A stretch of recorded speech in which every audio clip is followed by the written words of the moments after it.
Bennett unfortunately experienced a horrendous incident on August 27th, and we're thankful that he's safe, and we take this opportunity to say that we stand in support of him and anyone facing inequalities. What happened with Michael is a classic illustration of the reality of inequalities that are demonstrated daily.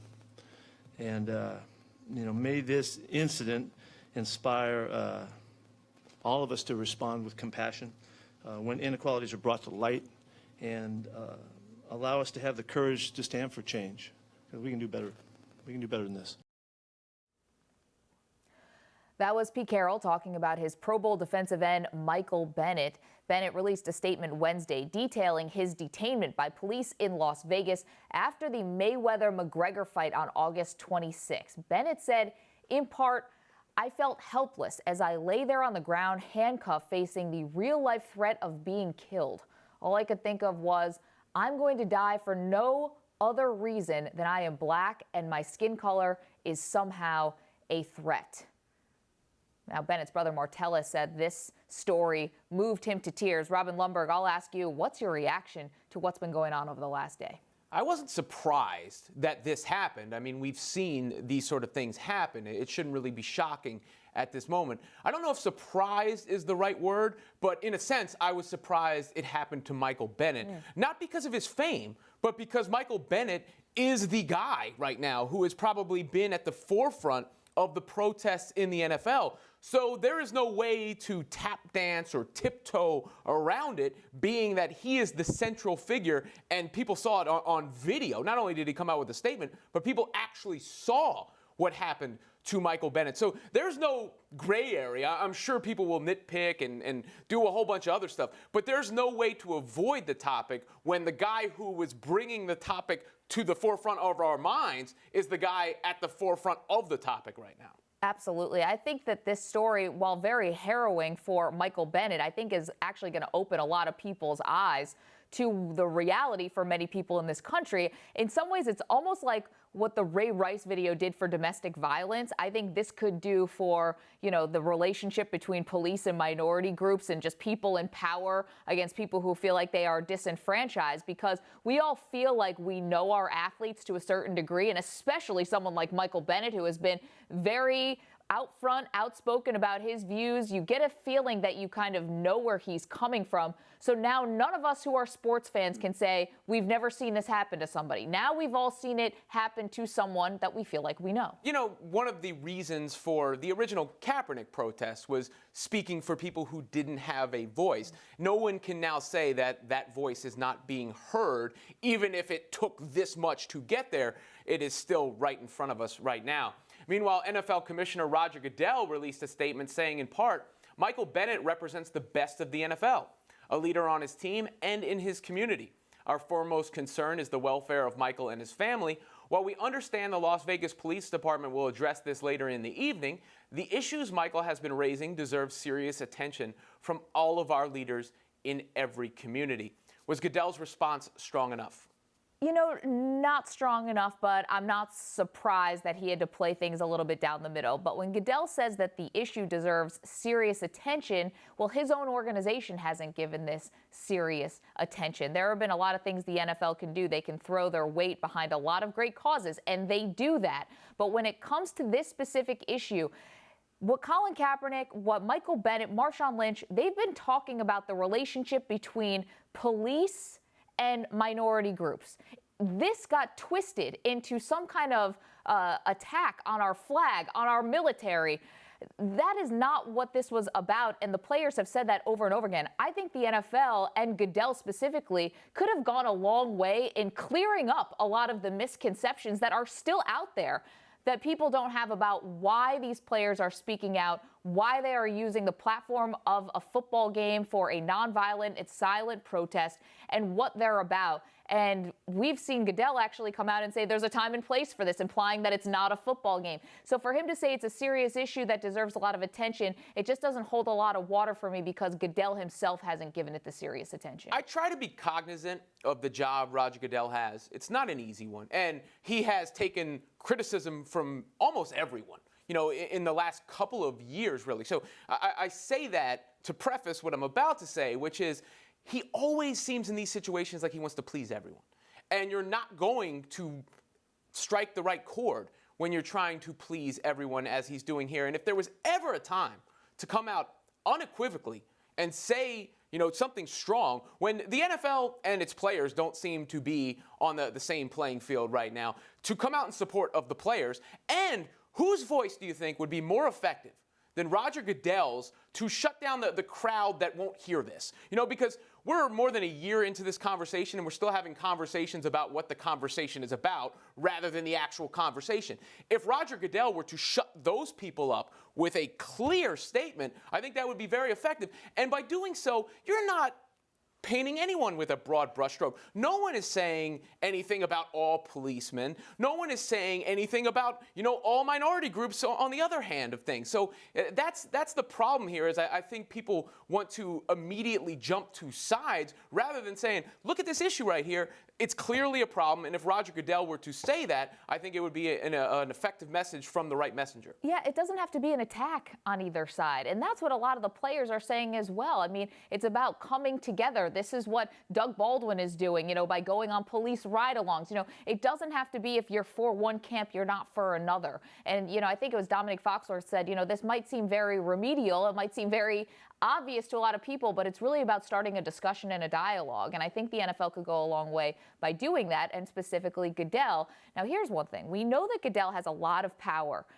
Should he be working behind the scenes to try to use his influence to get Colin Kaepernick on a roster? That's a tough one because, you don't want it to be that way either, right? But he should be saying, guys, come on.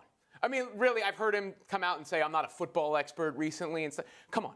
We've gone past plausible deniability about why Colin Kaepernick is not on a roster, even if it's unspoken. There are, forgetting the 64 quarterbacks, I'm not sure there's 15 quarterbacks who are better than Colin Kaepernick. So, yes, I think as far as the league, if they're worried about the backlash to Kaepernick, I think the inverse of that backlash is now much worse because it's not something that's going to go away. We've seen protests. We've seen columns. It continues to come up. Here's what will happen if Colin Kaepernick is signed by a team. I promise. Here's what will happen.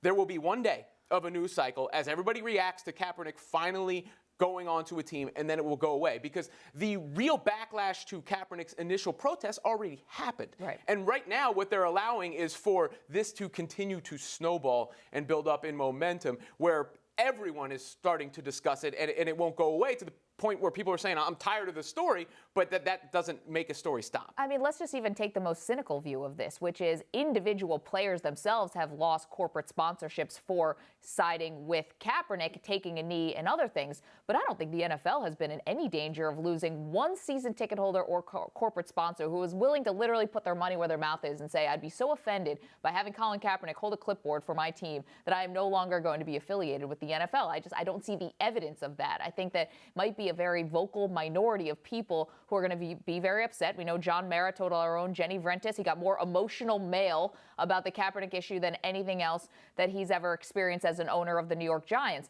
But I think it's a vocal minority. I do. And, if I was in Goodell's shoes, and while you don't want it to have to be the way where he has to be working the phones in the back channel to try to get someone signed like we were made to believe happened with Michael Sam when he was getting drafted as, first openly gay player to be drafted. You don't want to believe that the commissioner would have to do that, but I think it would go a long way because I think that if the players see that Goodell is in it to help them, not just fine them and penalize them, which has led to a lot of the bad blood that the two sides have to begin with, that Goodell is the sheriff, that he's trying to be judge, jury, and executioner. If he comes out on the side saying, I'm trying to help one of our own, one of our guys, we're all part of the shield, whatever they want to say, but I'm helping one of our own try to get a job, I think the players would really respect that. I think it would go a long way, not just for their relationship. We're looking ahead to a potential work stoppage coming down the road. I think that could smooth over a lot of things. We realize that Kaepernick became the face of what I'm sure some in the hierarchy of the NFL would call a problem.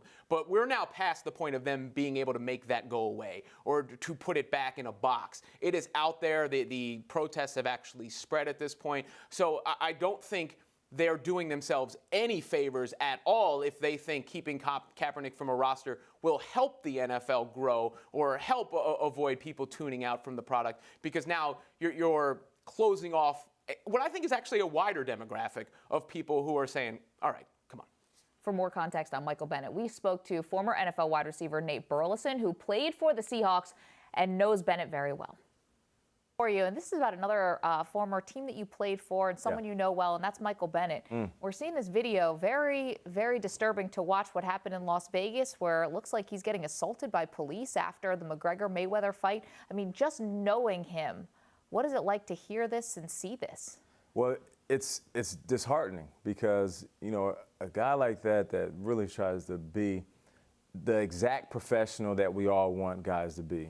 You show up on the field, you earn your money, and then you're vocal.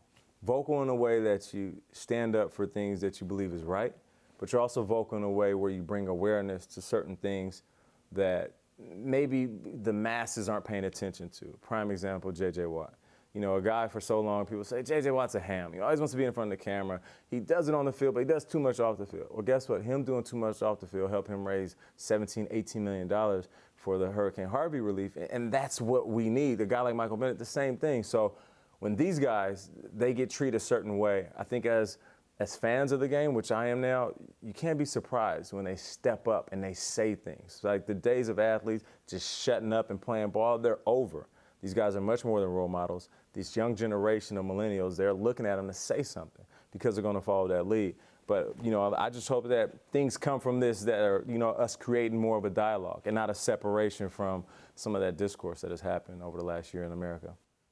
Moving to the NBA, new Cavs guard Isaiah Thomas wrote an account of his post-trade experience for the Players Tribune, expressing both sadness in leaving Boston and excitement for playing with LeBron James. He also revealed a text message he received from Tom Brady saying, quote, "What's up, IT? I heard about the news. You good," end quote, if he correctly transcribed it. Expected or unexpected from Brady, Maggie? I love that. It's like Tom Brady, sender. This is not unexpected. I feel like, you know, Tom Brady was used in a pitch meeting to Kevin Durant, right, to try to get him to come to the Boston Celtics when he was shopping himself around as a free agent. Obviously, there is a big connection between Brady and the team. He's following it. We see Bill Belichick was at courtside for many of the Celtics playoff games in the last season, so I'm not surprised at all. Plus, I mean, I think that Brady is really just paying attention to what's going on in Boston. Now, I will say, the newest member of our team, John, recently started. He's on day 2. He is a Patriots fan, and he said he thinks this is calculated for Tom Brady's image. And this is someone who's drinking the Kool-Aid of Tom Brady, but still thinks that maybe this thing is an eyebrow raiser. Well, look, Tom Brady is, like it or not, right, the ambassador of Boston sports. And I'm sure in Boston they like that very much. Sure. Maybe not quite as much outside of Boston. But in being calculated, I wouldn't put anything past the Patriots as far as being calculated. It's one of the reasons they're a dynasty, right? I mean, we praise Belichick for essentially being Professor Xavier putting on Cerebro when he puts the headset on over there. So wouldn't that go down to Tom Brady? It's why a lot of people never buy some of their denials about things either. You know, we should always remember Tom Brady's a jock too. So he was a baseball player who was drafted as a catcher. Obviously, his football prowess is unmatched, but he's a jock. I think he is paying attention to other teams, and I think he's just being informed. And Isaiah Thomas, I mean, he wrote in that Players Tribune article, it was really beautiful, but the connection was real, even though it wasn't very long. He was only there for 2.5 years, but it was a very deep connection, and I think that Brady recognized it. Well, if you went back to the beginning of the playoffs last year and the end of the season, it feels like so long ago because the news cycle moves so fast and so many things happen. We were just discussing a lot of serious topics, but in the realm of sports there, in that moment, if you had gone back, if we could, go in the time machine and go back and do a show from those days, we would have said there's no way Isaiah Thomas is ever leaving Boston in that moment because he was a folk hero. He was becoming maybe a Boston legend, but they decided that Kyrie Irving was better for their future, and now Isaiah Thomas and Jay Crowder are about to be introduced by the Cavs. New Boston legend, Kyrie Irving. The Patriots opened the season as the Super Bowl favorites. Of course they are, but most people believe that they would still be the favorites even if Tom Brady, for some reason, went down with an injury. They've won 14 of the last 16 division titles, 5 Super Bowls with Brady and Belichick together. Their success is unmatched, but Robin, we've asked this about the Warriors with Kevin Durant. We've asked about UConn women's basketball. Is all this Patriots success actually good for the NFL? I'm usually pro-excellence and pro-dynasty. I think dynasties have actually been good for sports in general. When you talk about greatness in sports and you have those all-time conversations, you always reflect on the guys who won 1 million championships and the dynastic level teams. For some reason, I don't know if it's still there with New England. We'll see. We'll see if the interest wanes with them or not, because they are hated, but not just because they're excellent. They're hated, I think, for a variety of reasons, and that isn't necessarily good. Plus, they don't do it in a way that is jump off the page exciting. Like, if people say the Warriors broke the NBA and they're terrible for the NBA, there's still this sort of like superpower version of what they're doing that we haven't seen before. With New England, it's like their methodical nature that is rewarded. But I have to jump in here because, Sure. I mean, they put on the best comeback in the history of the Super Bowl. Robin, they did something that was that we'd never seen before. And while it is difficult, if you are a fan of anyone else besides the Patriots, it is hard to defend them. But just like the Warriors, and look at what happened in the NBA offseason this year, every team is trying to do something to even get close to the Warriors. They have set the bar so high, and you see the teams who are up to the challenge, and then you see the teams who are just going away. I mean, two teams in their own division have finally realized it's better to tank and get bad before you can get good again, and maybe, coincide that with Brady retiring. I think that anytime you have a team, and even as the Patriots are like a machine, you have a team that raises the bar above everything else. I think like UConn women's hoops also, you cannot afford to sit back and rest on your laurels. You have to have a game plan if you're going to come and you're going to come at the king, you best not miss type of thing. Yeah. Because you can't rest for a moment. Ask the Atlanta Falcons 28-3. You cannot go back on your heels for 1 second. They will make you eat it. And I think the Patriots almost changed in my mind a lot after that Super Bowl win, because I think they showed us even another gear. I mean, they're a great front runner team. When your season every year is 12-4 and you're 13-3, you have home field advantage, all that stuff. They showed some moxie coming back like that in the Super Bowl. And they've had their heart broken in the Super Bowl too. They've been on the losing side of some bad moments. They changed for me after this most recent Super Bowl. Look, you have to basically write them into the AFC Championship game. I'd be a hypocrite if I wasn't able to separate logic from emotion here. Bill Belichick is the greatest coach of all time. Tom Brady is the greatest quarterback of all time. The New England Patriots in their current form are the greatest NFL franchise of all time. Doesn't mean I have to like it. You're going to have a lot of company, but you have to respect it. Now, before the season kicks off tonight in Foxborough, Peter King stopped by for a season preview. Watch this.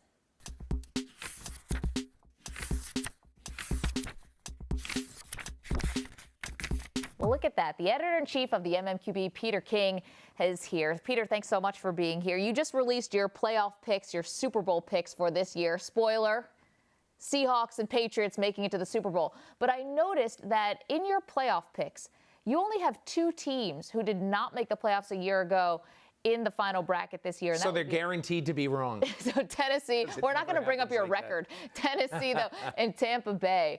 And for a league that really prides itself and sells itself a lot on parity, it doesn't seem like we're seeing that a lot this year. Is it a trend, or is this something that is just an anomaly for this season? No, Maggie, it's not a trend. It's not an anomaly. It's me being a bad picker. That's it. I just kept saying, okay, well, I know that every year there's 5 or 6 new playoff teams, and I really should do that. But I just couldn't say to myself, okay, the Denver Broncos are better than the Oakland Raiders, because I don't think they are right now. So I think what happens from January 1 to September 1, you get a little sedentary in your thinking. But then it takes about 2 weeks to say, oh my God, what was I thinking? The Tennessee Titans, and they're 0-3, and they've lost by 900-0 so far, but whatever. No, Peter, you're all in on the Titans this season. I love the Titans a little bit too much, I've been told. This could come back to haunt you. But meanwhile, they have a quarterback in Marcus Mariota entering into his 3rd year. Jameis Winston also entering into his 3rd year. If you could start a franchise right now, which of those quarterbacks would you take? I'd probably take Mariota. The ability of him to get out of the pocket when he needs to and he doesn't make those fatal interceptions, doesn't throw those interceptions. Now, that's the one thing that really worries me about Jameis Winston. He threw a lot of interceptions his last year at Florida State. He's thrown a lot of interceptions early on with the Bucs. I like Jameis Winston. I really do. But he's got the ability sometimes to get brain lock and to get greedy and to make dumb throws that I don't think Mariota does as much. Another quarterback who's been praised for his intelligence is Dak Prescott heading into his sophomore season. But you don't have the Cowboys making the playoffs this year. Is this a team you think is going to regress, or is there another team out there you think will take a step back? No, I mean, the reason I don't have the Cowboys in the playoffs is that basically I wanted to pick the Bucs. I think they'll be a good running team because I like Darren McFadden, and I like Alfred Morris, but they're not as dynamic and as versatile and as powerful as Ezekiel Elliott is. And I believe Elliott's going to miss some time. It also worries me that every year we just take for granted that Rod Marinelli is going to invent a pass rush. Well, I don't know if he's going to do that with this team. I think it helps that Sean Lee is healthy and could give him a full 16 games. That's really important, but they don't have a guy who I think strikes fear into the hearts of offensive coordinators as a pass rusher. Looking at the MVP discussion, way too early, but let's talk about it anyway. It seems like it's a two-horse race between Tom Brady and Aaron Rodgers. Is anyone else going to throw their name into the ring? Yes, 10 other people will throw their name into the ring. What if the Tennessee Titans win 11 games? And what if Marcus Mariota is the 6th-rated quarterback in football and has a couple of 400-yard passing games and everybody says, my God, this guy's great. And he clearly is the difference for the Titans from the land of mediocrity to the land of playing in January. So to me, I could see Mariota, forcing his way into the discussion. I could see Russell Wilson doing the exact same thing. And I think there's a number of people. So I don't think it's a two-horse race because I think the MVP race very, very often comes into play with a guy who's a little bit of an upstart, who's a little bit of a surprise. So we'll see. It's a narrative-based award a lot of times in the NFL. No question. We recently spoke to Von Miller, and we asked him about a lot of things with the Denver Broncos, but one of the things we asked him about was their quarterback situation and how unsettled it is. We asked him if he thought that bringing in Colin Kaepernick would have been a good option for the Broncos, and this is what he had to say. He could come and play. He's a good fit, with 75% of the teams in the National Football League. He can throw the ball. He's active in the pocket. He can expand the pocket. He can throw the ball downfield. He has accuracy. He has everything that you asked out of a quarterback. Do you think that Kaepernick would be an upgrade over Trevor Siemian, Brock Osweiler, and an injured Paxton Lynch? Not the first week of September. So John Elway used the number 1 pick to take Paxton Lynch. And that happened after he tried to get Colin Kaepernick to come to Denver in 2016. Kaepernick said no. So I think if John Elway had been serious about bringing him in this year, it would have been at a very, very team-friendly deal. After they went and got Paxton Lynch, they don't want to muddy the waters. They don't want a guy because they view right now that Paxton Lynch is their quarterback of the future. And I understand the hubbub about Colin Kaepernick, but in Denver, I just don't see him being a great fit there now that they've used a first-round draft choice on the guy who they think is their long-term quarterback. Okay, it's a toss-up for you. Heading into the first week of the season, what do you have your eye on? The two games that I think are totally fascinating. Number 1, Oakland at Tennessee. I did a podcast last week with Dick LeBeau, who turns 80 the day before Oakland and Tennessee play. And it's amazing that there's an 80-year-old man, the first 80-year-old coordinator in NFL history, is going to try to confuse Derek Carr with his coverages in this game. I'm totally smitten with that game with many angles, plus how Tennessee plays with the weight of great expectations on them. But Maggie, I think the game of the weekend is Adrian Peterson going home to Minnesota. The coolest thing, one of the coolest things on my training camp trip, Everson Griffin, who's been a Viking for 7 years, who's been, this is 8th year, he's gone to training camp with Adrian Peterson 7 times. And he said, Peter, I have not tackled Adrian Peterson once in my life. Monday night in Minneapolis, the opening game of the season, will be the first time I ever get to tackle Adrian Peterson, even though I've been practicing against him for 7 years. Adrian Peterson is going to have to prove in that game that Rick Spielman, the general manager of the Vikings, was right to let him go. And, you know, for a bargain price of about $4 million, the Saints have a guy who is supremely motivated to stick it up the Vikings' rear end in the first game of the season. That's going to be 200 fun. yards? No, but I do think he's going to have a big game, and Sean Payton will give him that chance. Yeah, I think so too. Peter King, appreciate it. Thank you. Maggie.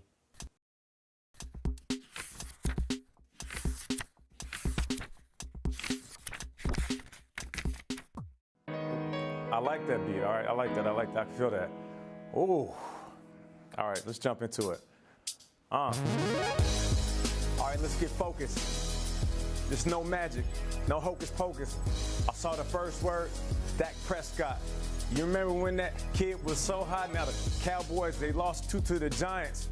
They trying to do it. They trying to be defiant, but still, I got faith in Big D. They going to do that. It holds up. Oh, our friend Nate Burleson is back in the building. We had to play an old clip from when you were on our show, Pro Football Now. That was just awesome. I forgot about that. That's what I enjoy about working with you, because I know you love hip-hop. You were all about it. You were like, let's get some hip-hop and sports. That's like the perfect couple right there. It was really perfect. Of course, Nate Burleson, Good Morning Football on weekdays, 7 a.m. NFL Network. We're so glad to have you back, and just congratulations on everything. While we can pick your brain, let's do it. Let's talk wide receivers. Now, there's always going to be those guys who, by unfortunate circumstances, are not playing with the most elite quarterbacks out there. Who is going to be someone who may suffer a little bit just because their team might not be so good? Well, let's talk about a guy that's more recently in the news, and that's DeAndre Hopkins. He got paid a big lump sum of money, but he's playing with Tom Savage, who we don't know if he's proven or not, but one thing we do know is Tom Savage likes DeAndre Hopkins. His first start last year, he threw the ball to him 19 times. So that's a sign of a guy knowing where his bread is buttered at. And I'm looking forward to him having a good year. Now, it depends on how Tom Savage plays, if he'll have a great year. Who are you expecting to have a pretty good, maybe seamless transition into the pros? Anyone? I'm looking at Cooper Kupp in Los Angeles. You know, he came out and he's a great route runner. And as a wide receiver, you get all these compliments. It's, you know, this guy's extremely fast. You know, John Ross runs a 4.2. You know, this guy's a big, strong wide receiver. You know, he's the T.O. type. But then you got guys that literally check all the boxes. Like, he's pretty fast. He runs good routes. He can jump high. He has good hands. Cooper Kupp is a guy that I know is going to work well, a guy that I want to see on the field. Corey Davis with the Titans. We haven't seen him yet, so I don't know what he's going to bring to the table. We know that he had crazy numbers in college. You know, you put up 1,400 yards back-to-back years and have 19 TDs.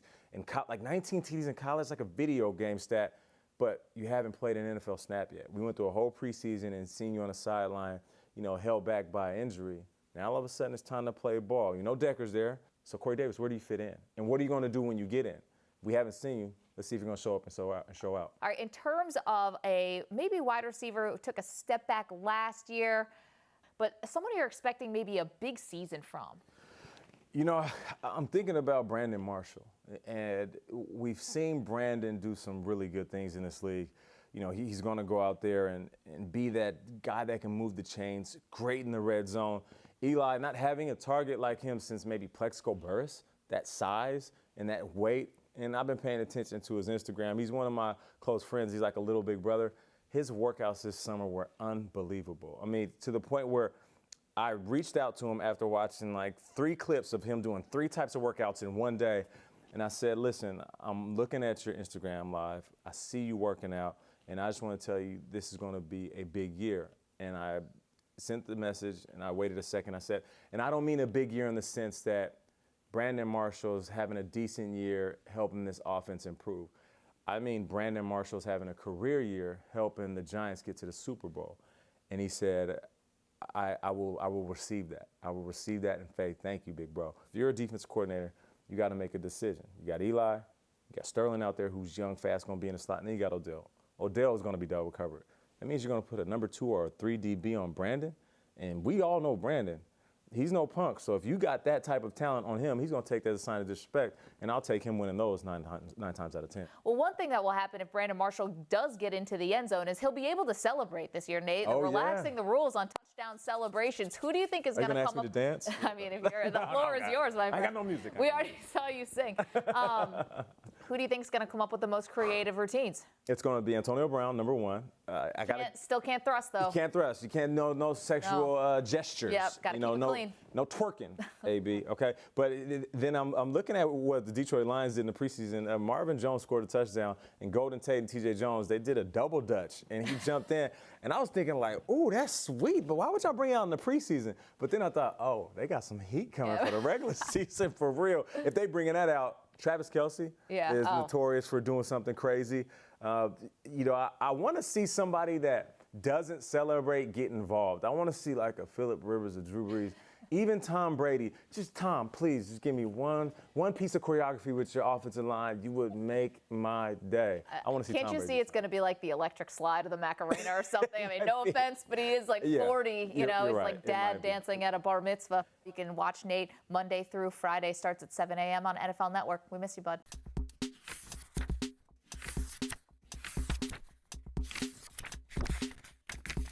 Every week we're going to do a little stardom, sit-em. Are you ready to rock and roll here? Ready to rock and roll. I tell you what, it's been so interesting this draft season with Ezekiel Elliott up and down draft boards, Andrew Luck situation, and then we come into week 1 and we got a bye in the middle of week 1. Unbelievable. So I guess it just keeps rolling on. Shows you what kind of fantasy football year we're going to have. But I'm game for it, though. We'll get to that impromptu bye in a second. Let's start with the guys that you're buying as definite starts this week. Who are your top 3? My top 3 starts this week, I think owners need to make sure they get Cam Newton in their lineups. Haven't really seen much of him in the preseason, so people might be a little bit skeptical on Cam Newton, but this game has a nice high Vegas total at 48 points. The San Francisco 49ers, they're not going to be able to keep up with this team. Want to see how he works with his new weapon in Christian McCaffrey, plus very soft secondary. So if you have some trepidation about Cam Newton, I think you can go ahead and roll him out there with no problem this weekend. Another guy I like a lot this weekend, I'm going to be using him in season-long leagues and in some DFS, is Tennessee Titan wide receiver Rashard Matthews. Marcus Mariota was phenomenal last year. Matter of fact, he connected with Matthews for 9 touchdowns, mainly in the second half of the season. So when you look at the situation, they bring in Eric Decker. He wasn't really healthy, missed a lot of practice time. The rookie superstar Corey Davis, same thing, missed a lot of practice time. Rashard Matthews already has the rapport with Marcus Mariota, not to mention the fact he's been practicing, he's healthy. Think he has a big game in which should be a phenomenal game for fantasy with Tennessee and Oakland. And then Stephon Diggs, a few people say, well, I'm not in the PPR, but this is a guy that can flirt with 90 receptions this year, plus another game that should be shootout-type scoring with Minnesota Vikings and the New Orleans Saints. So those are 3 guys I think you definitely have to get in your lineup week 1, whether you're a 10-team or 12-team league. How about Stephon Diggs or Adrian Peterson, John asks? Oh, yeah, that's a simple one right there, John. You have to take Stephon Diggs in this situation. He's going to be heavily targeted. Like I said, I think he can flirt with 100 receptions this season. Adrian Peterson is toast. He's an old man. He's popped. He's done. He shouldn't be on your team, John. Washed, to Toast. use the parlance of our time. Yeah, he's washed. All right, so you say sit Adrian Peterson. Yeah. Who are your other 3 top sits for the week? I think you have to sit Dante Moncrief. 2 words, Scott Tolzien. Listen, Moncrief banged up, Tolzien. That whole situation looks bad out there right now. I can't really see myself putting, and I have some shares of Dante Moncrief, but I can't see myself putting him in the lineup for week 1 just because it's so uncertain, that situation with Mr. Tolzien. Also, Jeremy Maclin, him and Joe Flacco for the most part not practicing, just starting to get ready to go. Now, he will be out there week 1, Mr. Flacco, but connection with Jeremy Maclin, his new wide receiver, don't really see it being there right off the top. So I think Maclin is a guy that we play the long game with Maclin, see where him and Flacco at once they get more comfortable. And then Eli Manning, a tough week coming up, big game in Dallas. Now, he normally plays very well there, but I think he's right outside that top 12 quarterbacks this week. Situation with Odell Beckham a little bit banged up, so I think it's going to be difficult for Eli to have a big game this week. I think it's 12 quarterbacks that can outperform him this week. He is Corey Parson, the fantasy exec. I'm Robin Lundberg of SI Now Live. We'll be doing this every week, stardom or sit-em, so get your questions ready after you're licking your wounds or celebrating from week 1.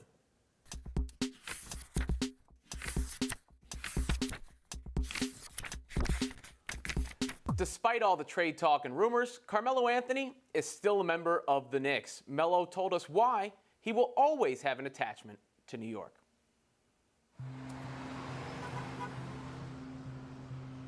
It don't feel like 6.5 years.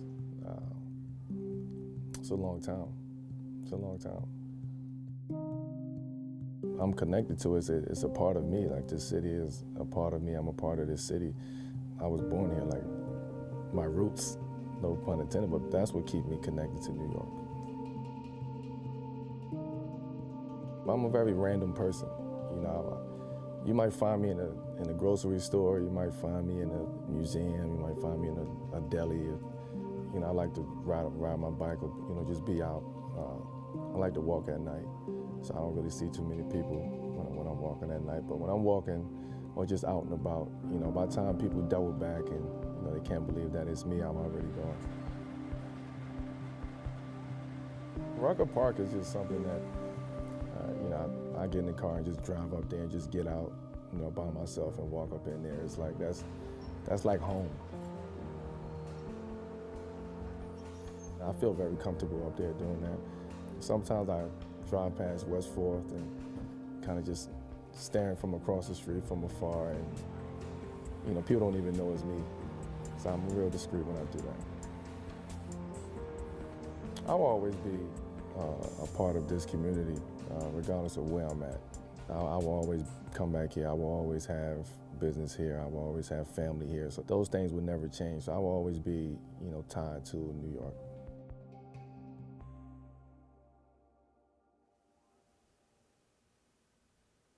Now, that piece was taped right after the trade deadline last year. Still, Maggie, you were literally there. Yeah. Did it sound like a goodbye to you?